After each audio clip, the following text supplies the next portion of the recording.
Hey, folks, it's your buddy Mike Messier. I'm here with my pal Gonzo. We are going to talk about tonight pro wrestling for the pro wrestling fans here on One Pro Wrestling and Sports Fan YouTube channel. This is Mike Messier. I've got AEW clips on this channel. I've got my interview with Ox Baker. Brian Pillman Jr. makes an appearance. My interview with Bob Backlund, and basically 4 or 5 years of pro wrestling rants, interviews, and podcasts. And tonight, like I said, my buddy Gonzo is returning. We're going to talk about whatever's going on in professional wrestling, but the timely topic today, creative-wise, was the Elimination Chamber. Gonzo, how are you doing today, buddy? I'm doing great, man. I'm doing great. I actually have the Elimination Chamber playing in the background right now. But I saw the highlights. I watched some of it, and it was pretty good. Pretty good. Yeah, I think probably the word that I would use to describe this show is serviceable. And basically, this show is the halfway point between the Royal Rumble and WrestleMania as far as the WWE schedule goes. As we all experienced last month, they seemed, at least on the surface, to have some booking back and forth between, are we going to do Rock versus Roman Reigns? And the fans, a certain percentage of fans would want to see that match, and a certain percentage wanted to see Cody have a rematch. And so it seems like overnight the WWE kind of pulled a 180, and they gave in to this Cody, be fair to Cody, or give Cody the match, or hashtag Cody, Cody Lives Matter. And suddenly the Cody's back in, The Rock is out. And even at that press conference they had, did you happen to watch that 2 hour, Yeah. public? I watched everything that needed to be seen. I didn't watch it when it was on, but I saw everything that was important, I guess. But yeah, I saw it. Yeah, and it was a good presentation, and probably the biggest compliment to them once again is that I heard that they were charging fans upwards of $2,000 to attend that thing. What? Yeah, apparently it included a meet and greet with Cody himself. So, oh God. So if the fans are paying, if someone's going to pay, then you charge, right? Yeah, for sure. Yeah. So I mean, but the big thing coming out of that was that basically, Rock was kind of putting over the importance of this match between him and Roman Reigns. And then Cody comes out and really goes against everything he had done the week earlier on SmackDown. And suddenly he is going to wrestle Roman Reigns at WrestleMania. And I think it was Meltzer or somebody was reporting that in the audience of that press conference, there were fans that were holding signs, we want Cody, and Cody's great, and Cody versus Roman. And it was Meltzer. According to Meltzer, all those signs had the same handwriting. Well, it's funny because I think I don't know if it was the Raw or the SmackDown after that press conference, and everybody in the crowd at that show had signs. And they actually had like 3 different signs, but it was 3 different ones that all had the same handwriting amongst themselves. You know what I mean? It was like clearly they fucking handed them out. It was so obvious. And which is kind of weird to me because, it seemed like, okay, Rock and Roman, and then not everybody, but a lot of people start crying about it, whatever. And it seemed like they just flipped right, like so quickly, and just leaned right into like the Cody thing. And it's kind of weird to like try to figure out what actually happened there. You know what I mean? Like, some people think that this was all the plan. What's happened so far has been the plan. I've heard people say that, and I'm like, maybe, I don't know. I don't know, but it was just weird to see them flip like that, because it looked like it's going to be The Rock and Roman, and if they did flip like that, either way, I feel like what they did at the press conference was good. You know what I mean? Like, I enjoyed it. It felt more like a UFC press conference in a way, like in some ways, not totally, but in some ways. And I think that's probably what they're trying to do. You know what I mean? Now that they're in the same company together, basically, they're going to be pulling things from each other that are going to help work for the other side. You know what I mean? And that felt more UFC press conference like, and I thought it was cool. I liked it. It was better than a lot of the shows. Let's put it that way. Yeah, it was different. It was unique. And yeah. Didn't they have that UFC guy come out and challenge McGregor on Raw? Didn't that happen a couple of days ago too? Yeah, it did. It did. So these two companies, as a matter of fact, while we're talking tonight, there is a UFC fight night thing going on in Mexico, and Yep. I've got to think that this morning the WWE is doing a big show out of Australia, the UFC is doing a big show out of Mexico. Obviously, those two shows were probably booked well in advance of the merger or shortly before the merger, anyway. But I don't think in years to come, Gonzo, if the WWE is going to go all the way to Australia, most likely the UFC will be there the night before, the night after. And, that's just smart business. If you're going to have two major combat sports who are owned by the same parent company, why not, double dip in some of these bigger markets? It doesn't mean to say that the WWE would do the exact same venue in a major market like Australia or Mexico or Las Vegas, but they could do another arena. They could do so many things.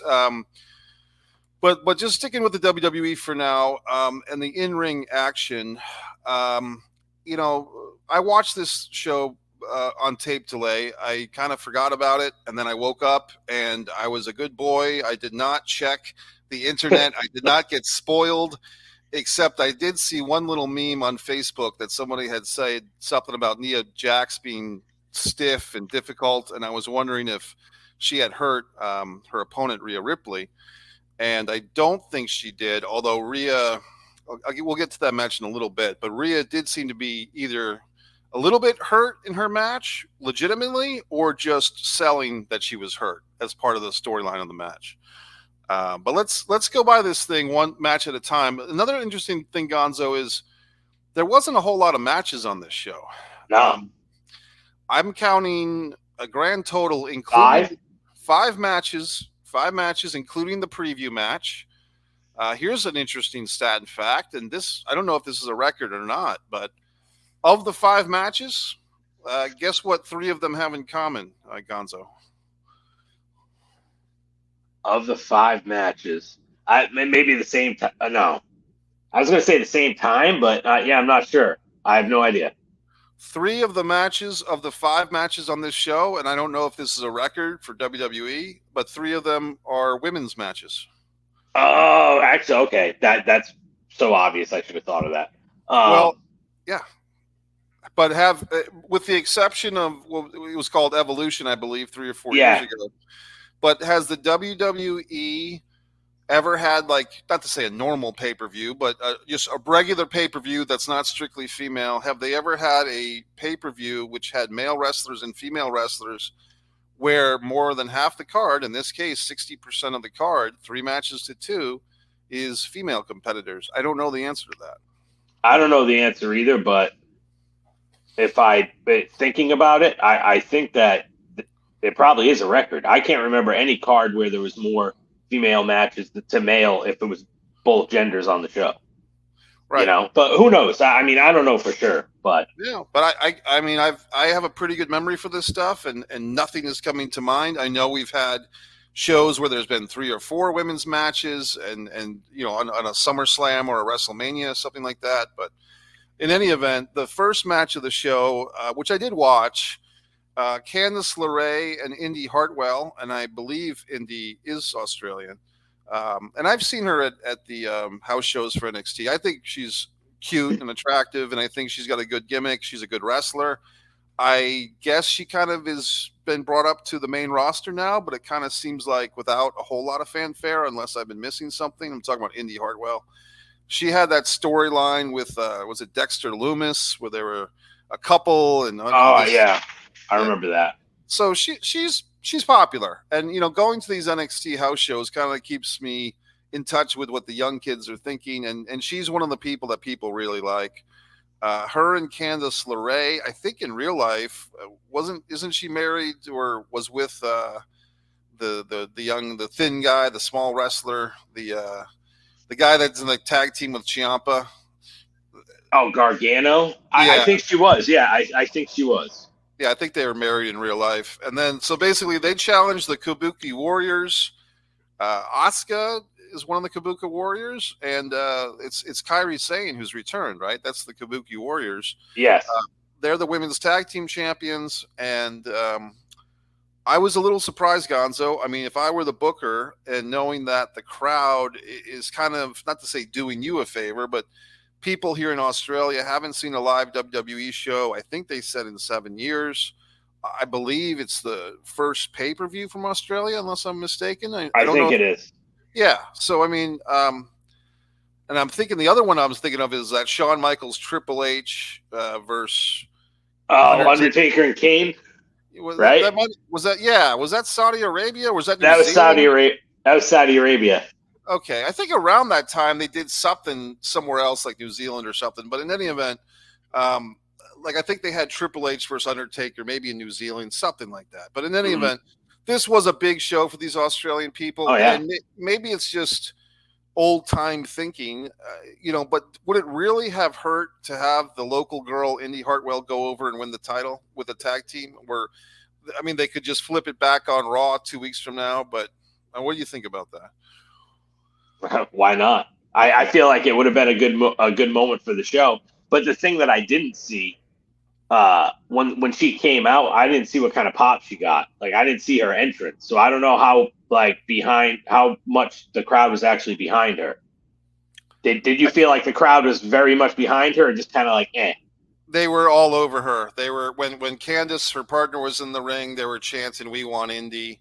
Oh, then they should, they should have had her win then for when sure. when it, when they lost, when Candice was the one that took the pin, and when they did, they were still chanting for Indy Hartwell, and they were still chanting and everything. So if nothing else, I mean, she proved, if anyone was paying attention, and I'm sure they were, that she's over in Australia. I do feel that she's over in the States as well. And I'm telling you, Gonzo, at these NXT house shows, you see, especially for these young women wrestlers, the best of them, Roxanne Perez, they make this connection with the fans, because I think a lot of young girls, young female fans are really getting into wrestling. I hate to give them credit, but I give a lot of credit to the Bellas for their shows, Total Bellas and Total Divas, because I think that kind of started this little subsect of a subsect of young female wrestling fans who look up to these women wrestlers as their superheroes in a lot of ways.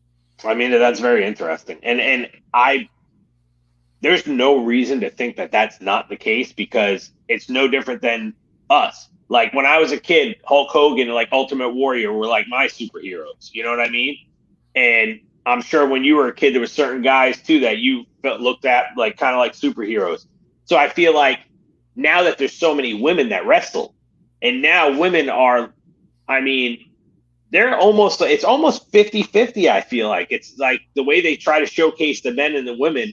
It's not always 50-50, but I feel like they put a lot of women on there, like in this pay-per-view is a perfect example with 3 matches being women out of 5, So, I think that now that there's so many, and some of them, a lot of them are really talented, but all of them are really talented, but some are like really stand out and some have good gimmicks. How could a little black girl or a little Hispanic girl, or even a little white girl, not look up to somebody like Bianca Belair? You know what I mean? Like she has a cool gimmick. She got the hair thing. She has a good attitude. She's a hell of an athlete. And so, I mean, that's cool. That's cool that females and little girls now can look up to, a female wrestler, or women can get more into wrestling because they just like watching the women wrestle. That's cool. Yeah, exactly. And to your point, buddy, the first match, once we had the women's tag team match, we go from 4 very talented women wrestlers to 6, because now we've got the Elimination Chamber, and they start this thing, this premium live event, not a pay-per-view per se. We've got, I'm trying to remember the exact order of the ladies that were in this thing, but basically we've got Bianca Belair, we've got Becky Lynch, we've got Liv Morgan, Tiffany Stratton, who's a recent call-up from NXT, Naomi, who's back from sabbatical, so to speak, and Raquel Rodriguez, who's back from injury. So I guess Naomi and Becky Lynch started. So here's some interesting things with this one. Gonzo, I think a month ago, the Women's Royal Rumble was generally better received. I thought it was better than the Men's Rumble. And today, I would kind of say that the Women's Elimination Chamber at least caught my attention more and seemed to be a little bit better. Maybe not by much, but maybe it's also because it's the first one that you see. But I thought that these women put on an elimination chamber that more than held their own when compared to later on we had the men's. And I know that you've kind of skimmed through this show and maybe you haven't watched all of it, but in general, thinking about like when you have women's rumbles and men's rumbles on the same show, or you have women's elimination chambers and men's elimination chambers, are you seeing a trend, Gonzo, where one outshines the other typically, or is it show to show? What do you think about that? Well, what I can say for sure is I felt the same way about the Royal Rumble that you did. I thought that the women's Royal Rumble, it started out kind of slow for me, and I'm like, and some of the girls that were coming in, I didn't know they were from NXT. I'm guessing, and then there was the girl from Impact that I never saw before. Jordan, was her name Jordan Grace? Is that her name? Yeah, it's Jordan Grace. Yeah, she was incredible. Yeah. But so I felt like that started out, steady, maybe a little bit slow, but then like once they got to like 12 to 15 girls in, I felt like that thing just picked up, and it was stellar until the end. Like it was really good. What Jade Cargill got a huge pop when she came out. Even my girl was freaking out when Jade Cargill came out because she loves Jade Cargill, and I thought it was really good. But this women's match did seem to be better too on this Elimination Chamber. Maybe, like you said though, maybe only by like a little bit. But right. Other than that, I don't know about like last year. I don't know. I don't remember the Royal Rumble from last year, or any of the. Did they have a women's elimination chamber last year too? They did, right? I think so. I can't. I mean, I think I remember that the Royal Rumble of 2023, the first match on the Premium Live event was Cody winning the men's Rumble. They put the men's Rumble first, which I think was a departure. Mm-hmm. And then 2 hours later they had the women's Rumble, and I believe Rhea Ripley won that by last eliminating Liv Morgan, and that kind of put Rhea on her trip to WrestleMania to face Charlotte. And I'll say this, Gonzo, and this is not an insult to either the men or the women. I think I would like to see, if I was the booker, I'd like to see them separate 2 Rumbles and 2 Elimination Chambers. And if there's a War Games and you have to have a men's War Games and a women's War Games, I'd like to see either one of 2 things, buddy. I'd like to see those matches separated on different nights or different cards, have one on SmackDown on Raw and then one on the pay-per-view, or break up the pay-per-view or something, or switch years. Because I think when you have 2 Royal Rumbles on the same show, even though they're different participants, I think what happens is instead of just enjoying them both, the natural reaction from me, you, and everybody else is to compare them head to head. So rather than just saying, oh man, that Rumble was awesome, that thing where the guy clotheslined the other guy, or that lady lasted 47 minutes and she didn't win, but she was really awesome. Instead of having that type of reaction, our natural thing is, instead of just enjoying the pizza, we compare the pizza to the other pizza. But if you only had one pizza, it would be the best pizza you had all day, right? But if you had if you had 2 pizzas, now you're comparing them. And I just think human nature is like that. And with WrestleMania, you have kind of that built-in solution because you have 2 nights. I don't think you necessarily need to make Survivor Series, SummerSlam, Royal Rumbles, and Elimination Chambers. They don't have to be 2 nights across the board. Mm-hmm. Here's my other thing. Oh, go ahead, Gonzo. I was going to say one thing that I feel like I wonder if it's going towards that, where they're going to start trying to make like at least the big 4, SummerSlam, Survivor Series, Royal Rumble, and WrestleMania 2 nights each. If they did that, that wouldn't shock me. But honestly, what my beef is, I absolutely despise the gimmick pay-per-views. Like tables, ladders, and chairs. So that's in October, so we have to have some TLC matches. And then Elimination Chamber. Like it's in what February. Oh, we got to have some Elimination Chamber matches. And they have Money in the Bank is like the only one that I think is okay, because they're going for that contract and everything. So there's a lot of stakes, and I feel like that's okay. But other than that, I hate the gimmick pay-per-views. It drives me nuts because it's like the matches don't mean anything. Because every November there's going to be a Hell in a Cell, or there's going to be 2 Hell in a Cells, a men's and a women's. And I liked it back in the day when it was like, holy shit, Kane and Undertaker are trying to kill each other so bad that we got to put them in a Hell in a Cell, or we got to put them in the fucking Inferno match. Like, it was better when the stories and the angles built up to having that kind of match, because then the match meant more. Now it's like I feel like it takes the shine off of it. Like those matches don't mean shit anymore. Well, I'll give you, buddy, if you think about it, this goes way, way back, this problem that you're discussing. Cornette had a term for this. It's like you used to have a match that demanded a stadium event. Now you have a stadium event that demands a match. For instance, when Kerry Von Erich challenged Ric Flair going back in 1984, they booked the Cowboys Stadium, I think it's called Texas Stadium at the time, because they figured, hey, we're going to get a huge crowd because people want to see Kerry beat Flair in honor of his brother. Well, flash forward a year later, and they're kind of like, well, shit, we did it last year. We got to do it again this year. And so now it's like, well, do we just put Kerry back in there for a rematch? And the decision was, well, let's put Kevin in this time. And I think they had 5 or 6 or 7 less thousand people the second time in 85. And by the time they got to 86, that number was down to 21,000. And in a different way, the WWE doesn't have quite that problem because they have so much marketing and infrastructure going their way. But I'm going to go back to WCW, buddy. WCW, they had this Horseman, Dusty, Road Warriors, Nikita Koloff, Paul Ellering, J.J. Dillon feud going on for 2 or 3 years. 85, 86, summer of 87 comes, and we're going to have the War Games. Now, back then, that was, an arena show in the Omni, and then I think at the end of the month, they had a second one in Florida, and those came out on VHS, going way back when, right? But to your point, it was this thing had built up for 2 or 3 years, this mega feud with all these top guys, the Road Warriors, Dusty, Nikita, and the Horsemen.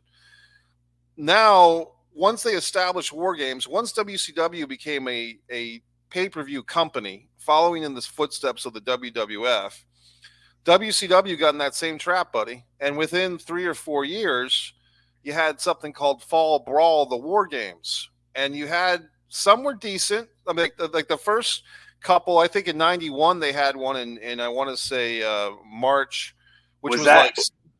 Was that the one where Sid almost killed Brian Pillman with the powerbomb?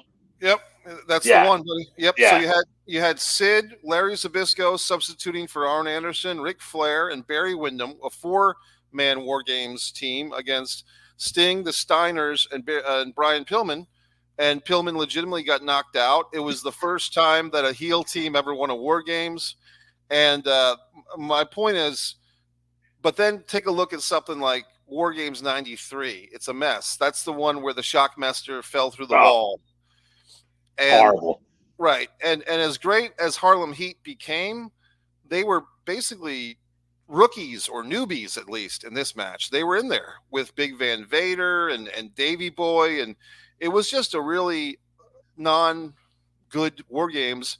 And I think that the next year they had one that was almost as bad. They had Dusty Rhodes coming out of retirement at like age 55 to team with his son and the Nasty Boys, a really hodgepodge team of Dusty, Dustin, and the Nasty Boys against the Colonel Rob Parker, I think Meng, Arn Anderson, and Bunkhouse Buck. So I think, not to cut you off, but I think that you're saying that the one you're talking about was 94. I think 95 was when they had the Dungeon of Doom, where it was like Brutus Beefcake playing the Zodiac guy, and John Tenta was the Shark, and then they had the Mummy. Remember that? Wasn't that War Games 95? Yeah, good memory. And that was out of Asheville, North Carolina, and that was the main event. And Luger actually substituted for Vader because around that time, that's when Vader had his fight with Paul Orndorff, and Luger came over to Nitro, and it was almost like an unofficial swap of Vader to WWF for Luger to WCW. The coolest thing about that match was Luger and all those guys wearing the camouflage face paint was kind of cool. I remember that. Yeah, that was pretty cool, actually. That was cool back then. The other good thing about that show, and I have been to that Asheville arena in North Carolina. It's a really nice, intimate little venue. Arn Anderson and Ric Flair had a match on that show, and Brian Pillman fought Johnny B. Bad on that show, which was a really great match for both of those guys. I don't remember those. Yeah, those I don't remember. Yeah, so for fans looking to watch some old school stuff, go to Fall Brawl 95 and look for those matches. Let me get back to my other point, though, because I was just illustrating your point that these yearly gimmick match pay-per-views, sometimes they work, sometimes they don't. But if you're basically pre-programming them, which I think Gonzo is really just a case of now pay-per-view, now premium live events are dictating the industry. I think AEW, on the other hand, kind of doesn't have that problem because at least to me, buddy, I could be wrong, but it seems like AEW doesn't plan their exact dates or doesn't book their arenas quite as far ahead. You know what I mean? Mm-hmm. And so they have it seems to me, I could be wrong, but it seems like Tony Khan and AEW have more freedom just because they're not locking into these things so far in advance. Yeah. And also so they have the blood and guts thing. And then I want to say they have one other one that I can't remember what it is, but it's not like they have a blood and guts pay-per-view. Eventually they'll just be like, oh, on June 21st, Dynamite's going to be blood and guts. You know what I mean? So it's like, that's okay. I mean, AEW is a whole different thing. I'm not, I don't want to go down that rabbit hole, but at least you're right. They don't have the same issue that WWE has with the yearly gimmick pay-per-views every month, every year. Stadium Stampede is what I think you're thinking of. That's the other one. Yeah. I actually was in attendance for the first Blood and Guts of AEW, and that I believe was Cinco de Mayo 2021. It was Chris Jericho and his team. I taped the whole thing on my phone, so that's somewhere here on this channel, One Pro Wrestling and Sports Fan, the mic cam, so to speak. Another guy in the audience actually did a lot better job than I did of taping that thing. And the reason why I put over both my recording and his recording is that broadcast on Dynamite was so full of commercials. A lot of people complained like, hey, we're trying to enjoy this match and we're just seeing like most of it is commercials. Mm-hmm. Let me get to my other thought here, and then we'll go back to the one by match. If anyone's out there watching live time, feel free to comment or question. Here's a thought, buddy, and this is one of those mind-blowing, game changers of a conversation. Ideas, at least I think so. So you have a women's elimination chamber, a men's eliminations chamber on the same show. Basically, that's like an hour, if not more, of action dedicated to two matches that are basically the same match, just with different lineups based on gender. Gonzo, could it be possible to incorporate those two elimination chambers so that all 12 participants compete in the same match, and somehow there's a men's winner and a women's winner in the same elimination chamber? You put all 12 in, and it's just like only men can pin men or submit men, only women can submit women. But great idea. Great idea. Yeah.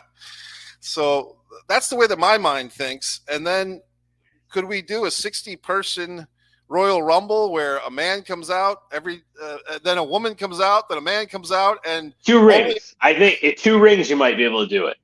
Okay, 2 rings. So then you got you got the pink ring and you got the blue ring. Yeah. And then you got oh God. So I mean, I guess I was going to say you have the Nyla Rose third ring, but I mean, I don't know. I'm not trying to get, but basically, like you have the rainbow ring where everybody. Yeah, right. So, but everybody's welcome in that one. Yeah, the non-gender conforming ring. Yeah. So, but my point is a Royal Rumble, double Rumble, where you have the pink ring, the blue ring, or the whatever you want to call it, the men's ring, the women's ring.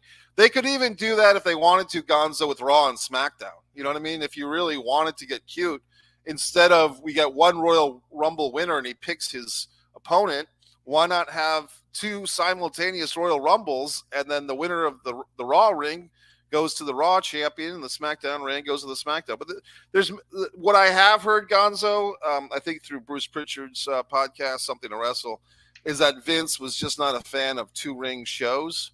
I guess in recent years, they kind of got away with it because he's getting older, or now that he's gone, not deceased, but he's not in charge apparently. But I guess they finally started getting war games in on under the radar because Vince either let up on that or he had less and less power. Who knows? Yeah, and that doesn't shock me. Yeah, I've never heard that about Vince with the two rings, but that doesn't shock me at all. But I would expect. I think we're going to see wrestling go in a really different direction now. That at least WWE. That it's not crazy Vince anymore. And these people want to make money, and these are Hollywood produced, like Ari Emanuel, Nick Khan. They're some of the most powerful. Well, they were still are, but they started out as some of the most powerful people in Hollywood. And I just think that they're just going to try to take this thing bigger and bigger and bigger. And you can see it already. They got Logan Paul. Right. They had Bad Bunny. They're already doing collabs with UFC guys, and that's the other thing I want to say too. Michael Chandler called out Conor McGregor on Raw, but he also signed a contract with WWE. Michael Connor did? No, Michael Chandler signed a contract Chandler. With WWE. So I just think that who knows? Maybe in 6 months we might see Brad Pitt in there or something. Who the fuck knows? But I think they're going to try to take it into a different direction, and I think that ultimately that will be good for it. And I think that there is a possibility we could see the gimmick pay-per-views go away. We could see that. I really believe we could see that. So, it's actually a good. I feel like it's a great thing that's not Vince anymore, because now we don't know what's going to happen, and at least there's some fucking light at the end of the tunnel. You know what I mean? Yeah. Whereas before, I feel like Vince was just getting older and older and crazier and crazier, and had too much power, and the product sucked. What do you feel about? Because I know you and I are the same. Like, I don't really watch the weekly shows. I'll watch the PLEs. And then if there's something, like if I know that Roman Reigns is going to be on SmackDown, I'll watch that to see what he does, or certain people I'll check it out. But do you feel like Triple H's booking is better from what you saw, or do you feel like it's the same, or like a lot better? Or how do you feel about it? My gut instinct is to say that it is better, and I feel that if you just compared them, you've got basically a 54-year-old guy. I think Triple H is 54, something like that, and he's a worker. I mean, he's a guy that from Jean-Pierre Lafitte or whatever, or I guess Jean-Paul Levesque at Starrcade '94, losing to Alex Wright in a pretty good match, to wrestling Mankind at the King of the Ring in Providence, and everything he did before, since, and into the NXT stuff. I think all signs lead that Triple H is more of a wrestler's booker. He's more of a smart fans booker. I would want to guess, although I can't be exact, but I think Triple H probably had a hell of a lot more to do with things like the Mae Young Classic and the Dusty Cup tag team tournament in NXT than Vince ever did. From what I understand, in the golden years of NXT, which I kind of missed out on, like the 2014 to 2018 NXT, Triple H was very involved, and Vince was not. And I think a lot of fans at that time were always telling me, Gonzo, Mike, you got to watch NXT. Why are you watching the main roster when you should be watching NXT? And I was very resistant to that, because my style of old school thinking is, if these younger people, these younger wrestlers are on NXT, and the idea is for them to get called up to the main roster, it seemed so problematic and nonsensical for me that the main roster shows were so abhorrent compared to the NXT. But apparently that's how a lot of people thought of it, and they cite things like Bayley versus Sasha Banks for 30 minutes, and William Regal, and Sami Zayn, Kevin Owens, that's another one. Samoa Joe, and Nakamura. And I do want to give credit to Ciampa and Gargano, and Ciampa in particular, I was kind of friendly with back in Top Rope Promotions, because he was there in Fall River. I was doing commentary. Ciampa was our champion. We had a lot of guys come up. Mike Bennett, who became Mike Kanellis, Pinellas, yeah, yeah. and a lot of guys. Let me get back to my other thought here before I lose it. We'll go back to the match by match. Actually, that was my other thought. My other thought was, can we incorporate the men's rumbles into the women's rumble so we have the intergender, but still two winners? I want to be clear that there has to be some type of stipulation so that it's not just men chucking the women over the top rope or beating them up. That the matches are going on simultaneously, but they're still separate but equal, so to speak. Hey, that would be interesting to see. I know Yeah. that for sure. I know that for sure. Yep. And then let's get back to the match by match thing. So then we had the men's, we had the women's chamber, then the next, and it was won by Becky Lynch. So it seems to me, buddy, that this was not terribly unpredictable. Becky and Rhea have been doing a lot of stare downs lately. So I think at WrestleMania, Gonzo, let's get a little bit ahead of ourselves here. Do we go back to Becky Lynch? Do we try to pull out one last Becky Lynch push? Or do we stick with the hot hand here? And look, everybody, the simp mania for Rhea Ripley. Everyone loves this chick. She's gorgeous. She's got this hot look. She's big and strong, but she's still very voluptuous. Gorgeous woman. Everybody's a mark for her. So do you go with the simp bait of the day, or do you give Becky Lynch one more round with the title? What do you do? I really feel like it all depends on what they do for the next 2 months or a month and a half or whatever it is until WrestleMania, because it's like if they, I think either thing could work. Like, let's just say that. I think either thing could work. Rhea Ripley's been the champion for a year. You know what I'm saying? So it's not like she was the champion for 3 months and you're going to take it off her. She's been the champion for a year. So I think either thing could work. And I feel like it depends on how they book it and what they want to do.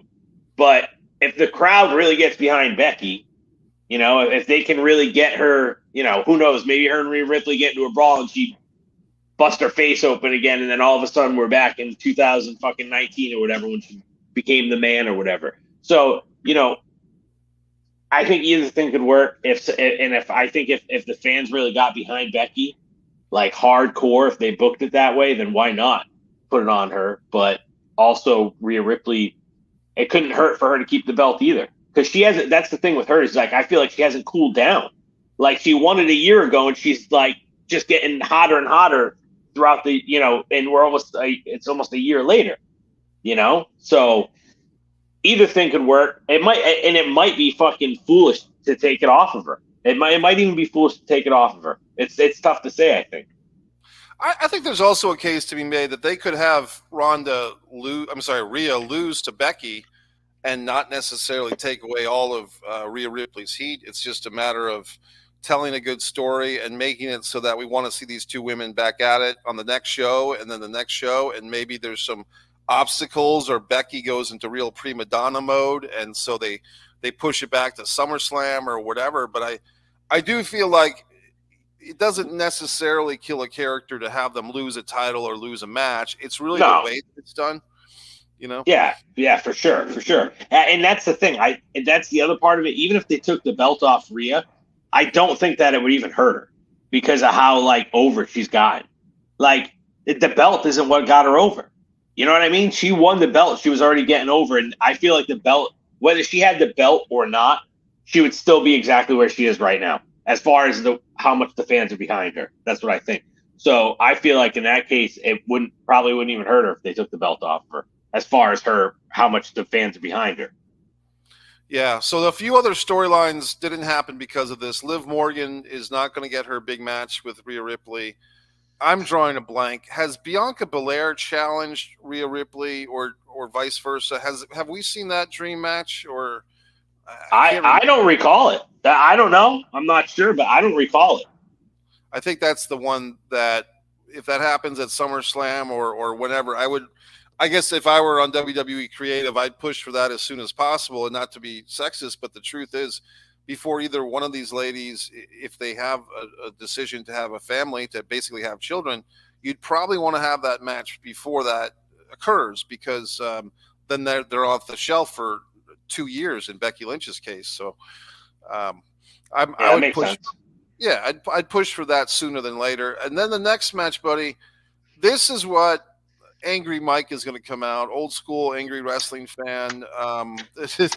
Judgment Day with no E, champions. And I was wondering, are they the Raw champions, the SmackDown champions? They're the unified champions. Okay, good enough. They had two sets of belts, a red set and a blue set, against the New Catch Republic. Pete, Don't Call Me Butch Dunn, and Tyler Bate, who I think has a nickname that I'm going to take issue with. I think they call him the Big Strong Boy. Yeah, And something like that. I mean, here's my thing, man. And I've seen this guy in person in NXT shows. Nothing wrong with Taylor Bate or Tyler Bate. He's fine. But is that a reflection of his generation that Tyler Bate is look, I'll say he's strong. I'll say he's a boy. I won't say that he's big. You know, in this generation of millennial fucks, I mean, maybe he's big or post generation. I don't know. But he's not big. I mean, that's like saying the Young Bucks are physically intimidating. I mean, like he's not big. No, he's not big. And I don't know if they're making fun of him or being. Or I don't know because it's hard to say. But the Damian, he wasn't the problem for me in this match. The problem was Damian Priest. I think is a lousy worker. I think he's got a kind of a cool look. But he reminds me, he's the WWE's answer to Luchasaurus. He's just not good at wrestling. And there's a moment in this thing that I actually videotape with my phone, and I can send you the link later, Gonzo. But basically, somebody's like, I think it's somebody's ducking. It might have been Tyler, and Damian runs into the turn post, and he does one of those gimmicks where you're supposed to jump, like you're supposed to act like your head hit the turn post. But bro, he totally misses the fucking turn post. Bro, you told me, you know, before we came on, you said fucking Damian Priest, and what would you say? I have no regard for that guy. Yeah. And I'm thinking to myself, I'm like, I like Damian Priest is one of the guys that I've liked, you know, and I'm like, I wonder what he doesn't like about him or didn't like about the match. So when I put it on, I saw that fucking part that you're describing. And I was like, oh, that might be one of the things right there, because that was weak. That his head was this far away from the fucking turnbuckle. It was weak. Yeah, and compare that to Kurt Hennig, you know, 1990 Royal Rumble. I just watched this match a month ago. So Hogan, like, you know, does the old jet thing, and Hennig sells that so fucking well. He was a master at that. Hennig was a master at that. Yeah. That to him was Bret Hart getting thrown into the turnbuckles, right, in the corner. Yeah, exactly. Yeah. So Damian, look, man, and it's almost like, you know, and maybe that's a good thing. He's basically been forgotten as Senior Money in the Bank, or, you know, Dinero in El Banco. I mean, people are just totally forgetting that he's walking around because they've kind of buried him in this tag team championship thing. The Judgment Day to me is kind of all over the place. And granted, I'm not a weekly watcher of Raw or SmackDown, but it's like the men are heels, but Rhea is the number one baby face in the company. Yeah, so. yeah. It's definitely really, it's gotten a little flaky, the whole thing, I would say, for sure. It's very odd. Yeah. And, you know, what's the other guy, Finn Balor, who 10 years ago was such an indie darling, you know, in Japan and everything. I remember my friend Moro Canepa in Rhode Island telling me how great this Finn Balor was, Prince Nevian or whatever the fuck. And he's, to me, he's just so mid at this point. Like, he's just another guy. I will say he fucking killed that. Was that Big Tyler Bates that he hit with that finisher? He fucking killed him with that thing. I've never seen him do that move and not fall backwards. You know what I mean? Because it takes like all the weight off of it. He fucking landed on the guy and fell forward. And I'm just like, oh my God. Like, he came down like right on him. That was crazy. I'm going to watch that again, buddy, because I'm still getting over fucking how bad Damian Priest is. I thought you were going to say too, because there was a spot where he did like a double choke slam in the corner. Right. And I thought that maybe you were going to say that you fucking hated that too. There was some other stuff in this match. I just feel, to me, I do like the fact that he gives tribute to the Razor's Edge and Razor Ramon. but I just feel like, and I didn't like the fact that Damian Priest lost to the Bad Bunny or the Big Bunny or Bugs Bunny. I feel like this guy, Damian Priest, is like a big guy who watches wrestling and says, I can do that. And the next thing you know, he's a wrestler, but he doesn't have a particular tendency to do it well. And I feel like he'd be really good as a bouncer in a Miami nightclub or like in real life. Like there is a spot for a guy with that look in this world. And I think in wrestling, kind of like a big boss man to the Midnight Express, let him be the heater who comes in and does one or two moves. Maybe you put him in there for a battle royal or something. I just don't. I think he's also a weird size because Damian's not a giant, but he's definitely not a regular size guy either. He's kind of like Razor Ramon, like 6'6", 6'7". He's bigger than Triple H. So he's not a giant enough to wrestle like a giant, right? And he's not small enough to really be smooth as silk as a regular size guy either. So he's kind of caught between, XL and double XL. Like he's a size and a half or something.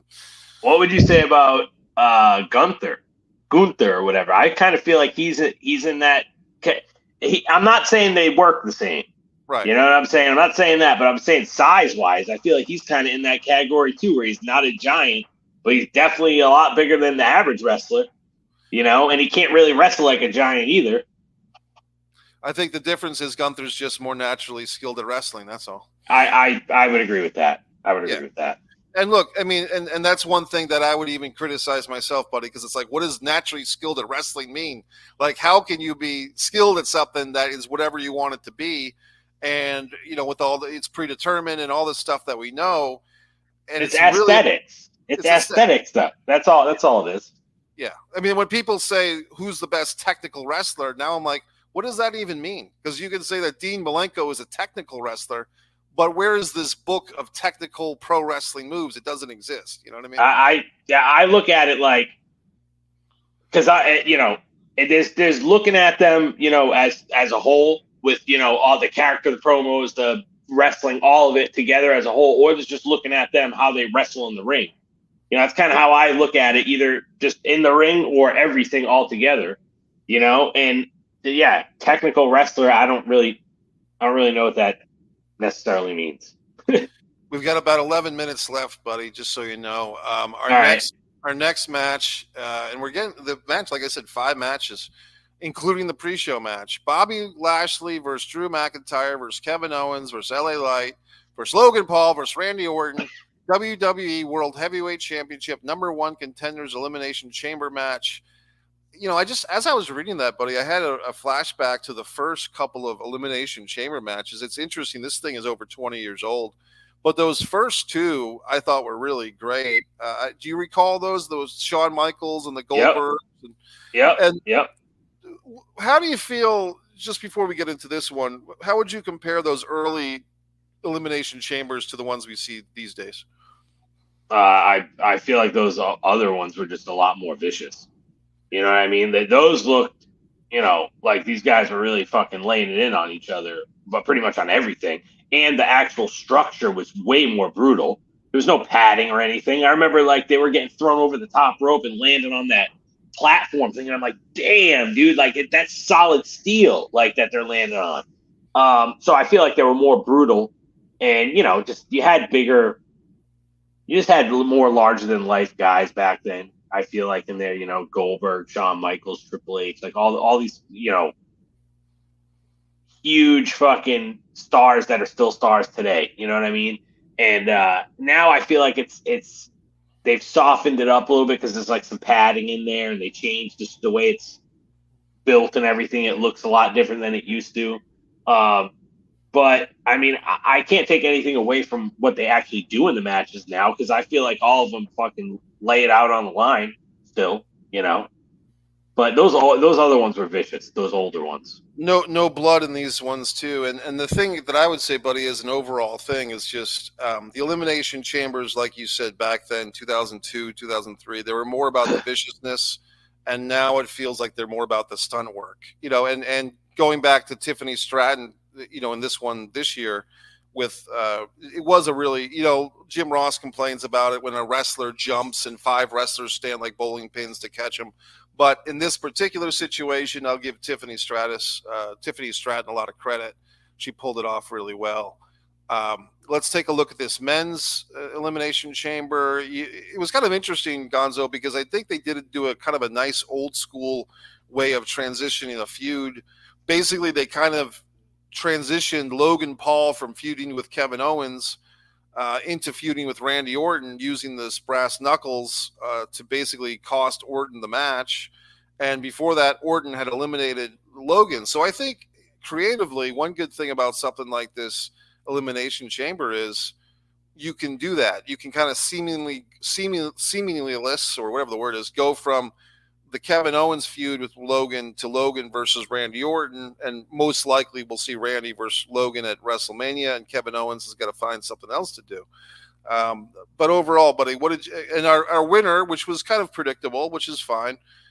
Drew McIntyre wins this, so he gets to face Seth. They already put the lower third on. What did you think of Drew winning this elimination chamber to face Seth? I think, I mean, honestly, like, I feel like, they put a lot of they put all really good people in this particular match, I feel like. And I think that Drew McIntyre needs to win a title. You know what I mean? Like, I know he won the title during the COVID era, but he needs to win a title when it's normal, when there's a crowd and everything like it is now. And, I think that he's one of the best people that they have. I really enjoy his heel promos, and his matches are good. I like him. I think he's awesome. And he looks realistic. Like, I wouldn't fuck with that guy. You're not going to fuck with that guy, So I was cool with that. I don't know how I feel about AJ Styles screwing over LA Knight. I'm not sure how that makes sense.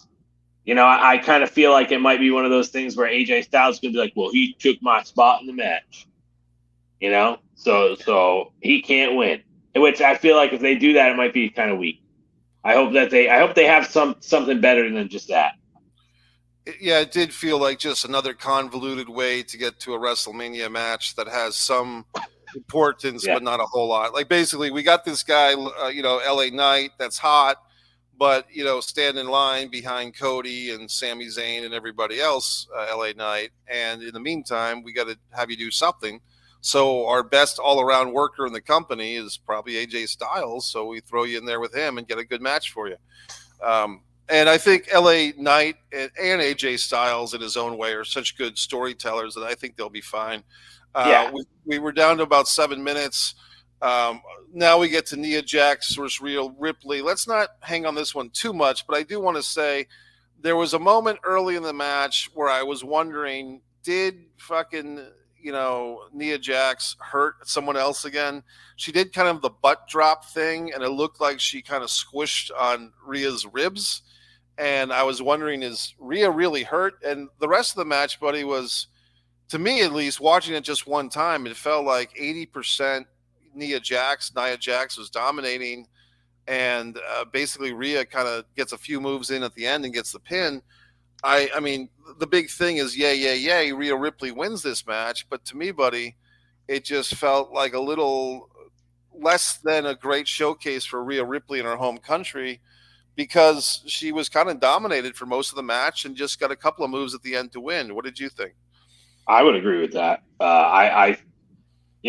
Why not make her look a little bit better in her home country or whatever? Unless they were trying to, I feel like with the way that they are, maybe they were really trying to somehow make her feel like an underdog to them, that she was an underdog, came back and won. But I don't know. I feel like I don't think they're doing anything with Nia Jax and Rhea Ripley going forward, or not much at all, obviously, because now it looks like it's going to be Becky and Rhea Ripley at WrestleMania.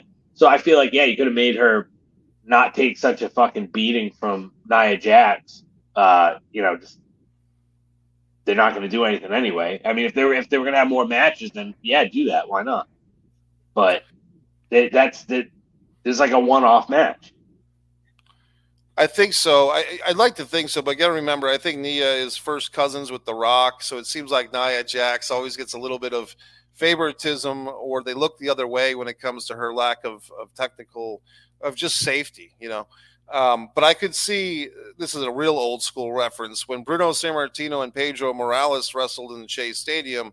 George the Animal Steel came out in the middle of the match and had to be dragged away by security. So when you have kind of like a babyface versus babyface thing, it seems like the WWE traditionally throw in a heel in the mix just to kind of spice things up and have like a looming threat of a heel in the shadows. So I'm comparing Nia Jax to George the Animal Steel in 1975, folks. I mean, hey, that would work though. I mean, that would work in this situation. You know? Yeah, yeah.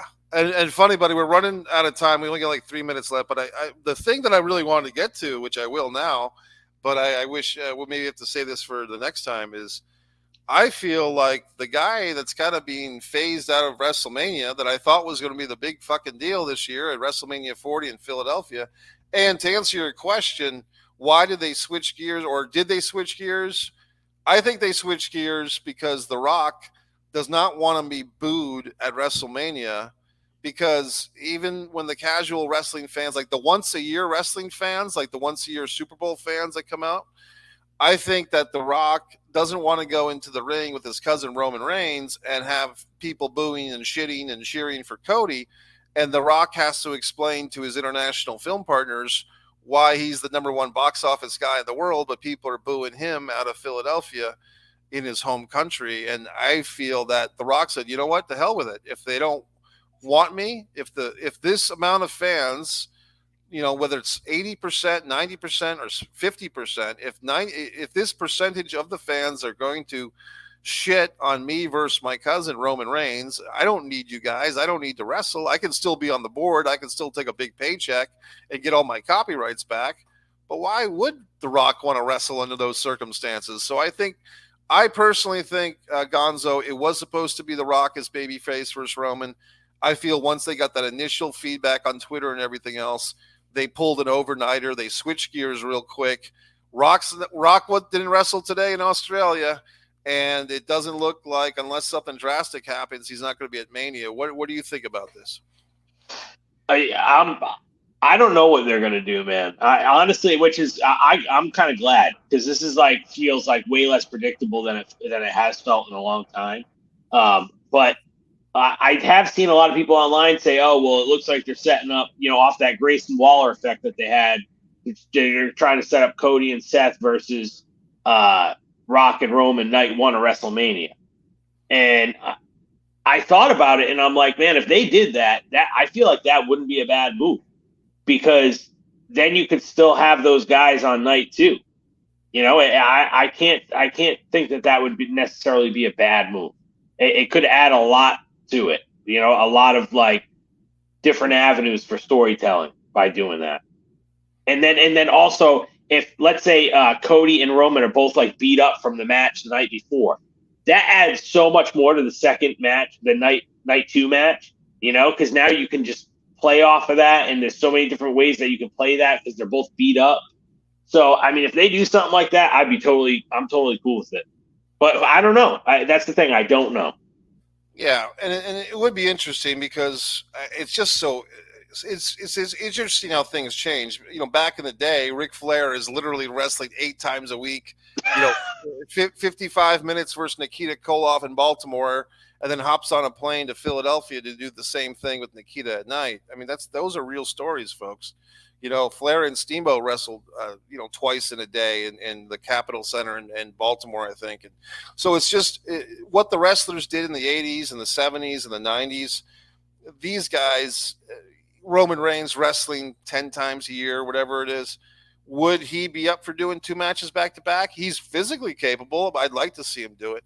Hey, buddy, we got to wrap things up. I'm going to give you, go ahead and say anything you want in the next 25, 30 seconds. Just follow me on Twitter, Gonzo at Gonzo Shark 1, and follow me on Instagram at the Gonzo Shark. That's it. Yep. And Gonzo, man, thanks for doing this. This was last minute. Me and my buddy Jimmy Faluca have got a very special, very different sports take coming up. That's coming up. I've been working on that for literally years, but Jimmy's going to help me with that presentation.